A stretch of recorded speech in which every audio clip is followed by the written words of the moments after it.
கொங்கு நாடு மக்கள் தேசிய கட்சியின் சார்பாக ஊடக நண்பர்கள் அனைவருக்கும் வணக்கத்தை தெரிவித்துக் கொள்கிறோம்.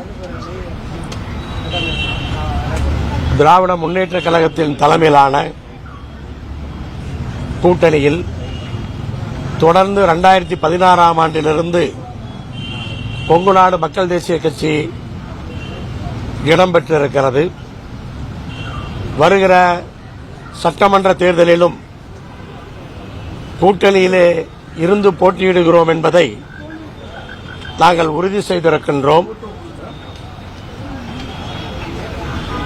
திராவிட முன்னேற்ற கழகம் அமைத்திருக்கின்ற தொகுதி பங்கீட்டு குழுவோடு எங்களுடைய தொகுதி பங்கீட்டு குழு பேச்சுவார்த்தை நடத்தியது.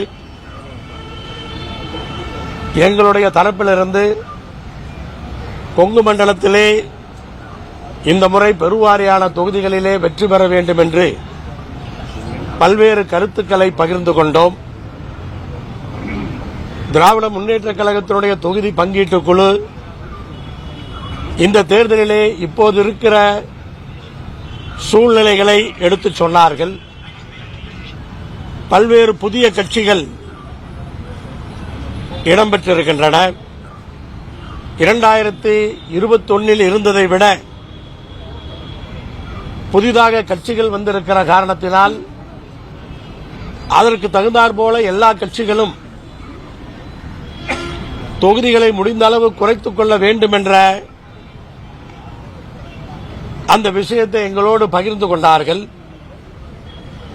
கூட்டணியினுடைய நலன் கருதி தமிழ்நாட்டிலே நல்லதொரு ஆட்சி அமைக்க வேண்டும், தேர்தலிலே மிகப்பெரிய வெற்றியை பெற வேண்டும் என்ற நல்ல நோக்கத்திலே பேச்சுவார்த்தைகள் சுமூகமாக முடிந்து இன்றைக்கு தமிழ்நாட்டினுடைய முதலமைச்சர் அவர்களோடு கடைசி கட்ட சுமூகமான உரையாடலை நடத்தி கொங்கு நாடு மக்கள் தேசிய கட்சிக்கு 2 சட்டமன்ற தொகுதிகளை ஒதுக்குவது என்று தீர்மானிக்கப்பட்டு நானும் தமிழ்நாட்டினுடைய முதலமைச்சர் அவர்களும் தொகுதி உடன்பாட்டிலே கையெழுத்திட்டிருக்கிறோம். அந்த 2 தொகுதிகளிலும் உதயசூரியன் சின்னத்திலே போட்டியிடுவதென்றும் ஒப்புக்கொண்டிருக்கிறோம். சென்ற 5 ஆண்டுகளாக ஒரு சட்டமன்ற உறுப்பினர் நான் சட்டமன்றத்திலே கொங்கு நாடு மக்கள் தேசிய கட்சியின் சார்பாக பணியாற்றினேன். இந்த தேர்தலுக்கு பிறகு கொங்கு நாடு மக்கள் தேசிய கட்சியின் சார்பாக 2 சட்டமன்ற உறுப்பினர்கள் உள்ளே பணியாற்றுவோம். அதற்கான கள நிலவரம் வலுவாக இருக்கிறது.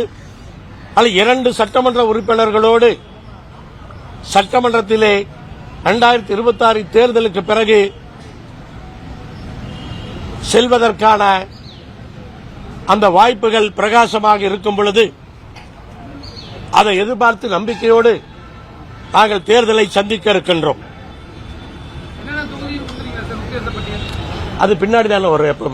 எப்பவுமே உங்களுக்கு எல்லா நம்பர்ஸ் எல்லாம் முடிச்ச பின்னாடி எல்லா கட்சிகளும் அவங்களுடைய விருப்ப தொகுதிகளை கேட்டு, அப்படி ஒவ்வொரு தொகுதிக்கும் அவங்க பண்ண முடியாது. எல்லா நம்பர்ஸ் முடிச்ச பின்னாடி தான் அதை பண்ண முடியும். அது எப்பவும் போல அது நடக்கும். கொங்கு ரீஜன் இந்த முறை ரொம்ப அருமையா இருக்கு. காரணம் என்னவென்று சொன்னால், குறிப்பாக இப்ப எதிரில் இருக்கிற தேசிய ஜனநாயக கூட்டணியில் அவங்க எடப்பாடி பழனிசாமி அவர்கள்தான் முதலமைச்சர் வேட்பாளர் என்று சொல்லுகிறார்கள்.